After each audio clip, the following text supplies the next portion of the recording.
सांगलीवर पुन्हा पूरस्थितीचं सावट. कृष्णा नदीची पातळी 26 फुटांच्या पार, पाणीपातळी 36 फुटांपर्यंत जाण्याची शक्यता. कोयना आणि चांदोलीतून विसर्ग वाढल्याने कृष्णा वारणा दुथडी भरून. नदीकाठच्या नागरिकांना सतर्कतेचा इशारा. कोयना आणि चांदोली धरणाच्या पाणलोट क्षेत्रात सलग सुरू असलेल्या मुसळधार पावसामुळे धरणातील पाणीसाठ्यात प्रचंड वाढ झाली आहे. सुरक्षेचा उपाय म्हणून दोन्ही धरणांमधून पाणीपात्रात मोठा विसर्ग सुरू करण्यात आलेला आहे. परिणामी कृष्णा आणि वारणा नद्यांच्या पाणीपातळीत झपाट्यानं वाढ होत असून सांगली जिल्ह्यात पुन्हा एकदा पूरस्थितीचे ढग जमा होऊ लागले आहेत.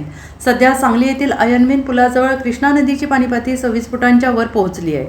नदीच्या पाण्याला प्रचंड वेग आणि प्रवाह असून वारणा नदीने देखील आपले पात्र सोडले आहे.